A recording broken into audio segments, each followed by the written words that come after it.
Bedlam is going to be no more. Bedlam will not continue once Oklahoma leaves for the SEC. Both ADs confirm this. This is just where business and football collide and create situations that nobody really wants, but nobody's either smart enough, brave enough, or practical enough to step up and stop. Oklahoma going to the SEC, they will no longer play their in-state rival, Oklahoma State. I don't think anybody in college football wants that. No, I was actually surprised. I tweeted it out today. I was surprised at some of the reactions from mostly Oklahoma State fans. Like, we don't want to play OU. They're leaving us. I saw some people saying, they're putting us in a bad spot financially, which I'm going to be honest, it's not Oklahoma's job to make Oklahoma State financially sound. They are a public institution. They are, but I mean, if Oklahoma State's holding it against them because of the financial difference in the SEC, I did see Oklahoma State fans saying like, well, they pulled the old, well, we're scheduled non-conference through 2040 or whatever. Like we don't have any room. That's just not true. These non-conference games can be canceled all the time. We've seen it. Like we talked about it with when you went on your rant about Michigan. Like these games can be canceled. This could absolutely continue to happen if they wanted it to. But we all know how this ends up. Eventually, both fan bases will want to play the game. But in the immediate aftermath, there's going to be some pettiness. The only thing is you do have to pay money to cancel those games. Like you still have to pay $1 million to Central Michigan if you don't want to pay it, which is something to consider. It is, but I mean I do think that money gets paid a lot, so I don't know that I worry about that as much. Bedlam is one of those rivalry games that's just kind of the bedrock of college football. Mm-hmm. Like November, and they move it around the schedule a lot. It's not always the last week of November. It's not always whatever. But so great. It's a fun game. It's two teams that hate each other that are going to score points. Last year it was, what was it? 12 hours after Bedlam, Lincoln Riley was on a plane headed to and headed right to after USC. he said that he was not going to take the LSU job. Like shit happens. Which was true. Well, that was true. Yeah, he was not going to take the LSU He was job. playing chess. When you put out the college football rivalries, I don't remember. Did you have Bedlam on there? I don't think I did because, I might have, but I don't think I did because I was preparing for this eventuality. I thought we had already decided they weren't going to play. Well, they definitely had been talking about. Mike Gundy said it, months ago that he didn't want to. Another thing that I've been seeing, and this is where I think because none of us went to OU or Oklahoma State and we're just college football fans, that I was seeing people saying, well, it's not really a rivalry because if you look at the all-time record, OU does absolutely destroy Oklahoma State. Right. But to me, that doesn't matter because I'm not an OU fan. I'm not an Oklahoma State fan. Bedlam itself is a game that I look forward to every year, just like I look forward to Ohio State, Michigan. I look forward to the Red River Shootout. Teams that I like to see play each other, and Bedlam is one of those games. I don't care what the all-time record is. Well, so here's the thing. You can't have your cake and you can't bake your cake and eat it too or whatever? Just have your cake and eat it too, yeah. You can't have your cake and eat it too. And you definitely can have your cake. Yeah. And eat it too. Yeah, I was about to Cake's say delicious. you can definitely have it. But and that's eat saying it. Right. You we're can't have all both things. we're all for conference realignment. There's casualties. Right. Yeah. Definitely. And we're all for college football playoff expansion. There's going to be casualties from that. So, welcome. This is what happens. We can't have everything. And it's unfortunate, but it is true. I kind of agree with this because in the SEC, I think there's some things holding up some conference realignment. Where like Tennessee doesn't want to give up their rivalry to Alabama. Like, why do I care? Tennessee wants to pretend like they're rivals with Alabama. That's bullshit. They shouldn't hold up a conference based on that. It's one of the unfortunate realities. If the sport's going to evolve, it's going to evolve away from some bad things, and occasionally it's going to evolve away from some good things. And I don't remember. With Florida and Florida State, but that clearly they're playing that every single year. Why? Yeah, well, like They've Florida, always been the SEC, ACC. Right, but I'm saying they've never had an issue with like the in-state. No, but it's listen. They're both public schools. There's a split here. There's a split here. Like they are both. They're part of the Oklahoma school system, right? They're both Oklahoma school system, and now Oklahoma's going to take more money. So it does. Like the legislatures of these states are made up of Oklahoma and Oklahoma State people, and they get really political and really crazy and really.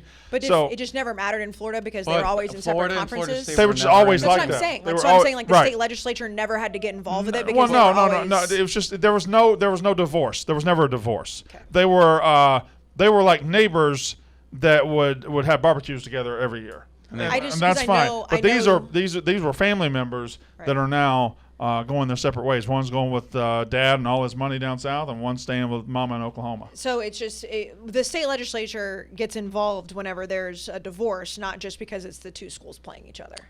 That was my question. The state legislator here is more concerned with the overall health of both schools. So Oklahoma leaving Oklahoma State affects Oklahoma State, but in theory, the state will end up making more money because Oklahoma is going to the SEC.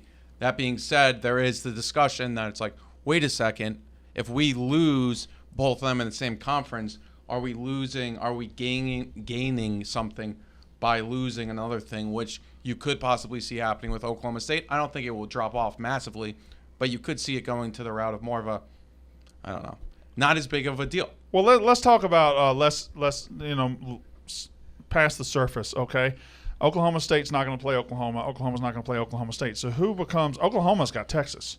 So they'll be fine in the rival department playing in the SEC. Especially if they go to the pods. Who becomes Oklahoma State's big game every year, their rivalry game every year? I don't know the answer to that question. Baylor's there, Texas TCU. Tech. Yeah, but Baylor and TCU have each other. With Tech? How do you create hatred with Tech? How do you create that? You don't. Kansas State You maybe, don't. but State has Kansas. It's weird. It's gonna, but that will evolve in itself. Rivalries will come out organically, But they're forced. and stuff like that. Now, how long do you guys think they're gonna not play?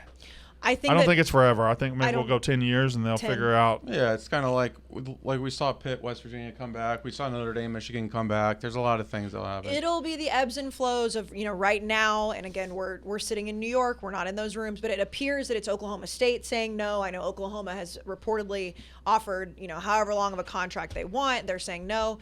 The pendulum will swing, and eventually Oklahoma State will want to play Oklahoma. If history repeats itself, Oklahoma will probably say no. And then eventually, like the state, going back to the legislature, it will get involved. That's why I'm wondering the money, with Florida and Florida State because they're in different conferences, like I would feel like you're bringing more money into the state if that's happening. But I don't know. I just think we saw it, Jack just brought it up with West Virginia and Pitt, how awesome that was for that to come back and how much they still hate each other despite playing. Even then, that's a big 10 difference. years. West Virginia lives in West Virginia. Pitt lives in Pennsylvania. And these people go to church together. These people go to school together. These people go to work together. Like it's a weird split up.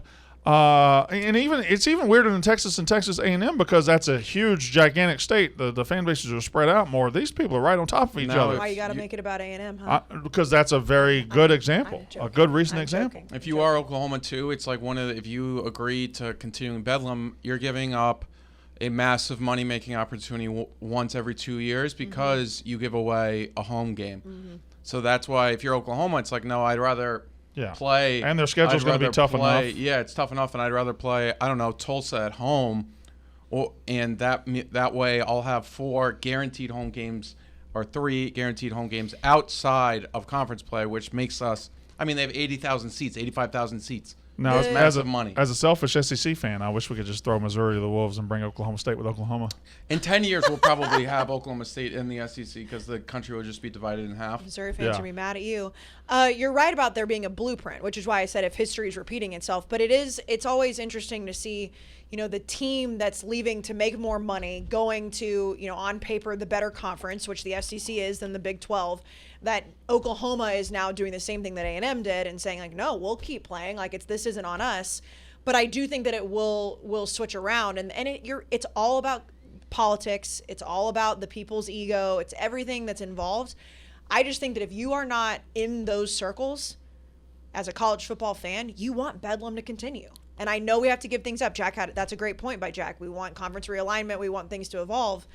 I still don't want to see these all-time rivalries, especially in-state rivalries, go away. We'll be without it for a while. It'll come back. They'll figure it out. The bigger question is, will this podcast be around when Bedlam comes back?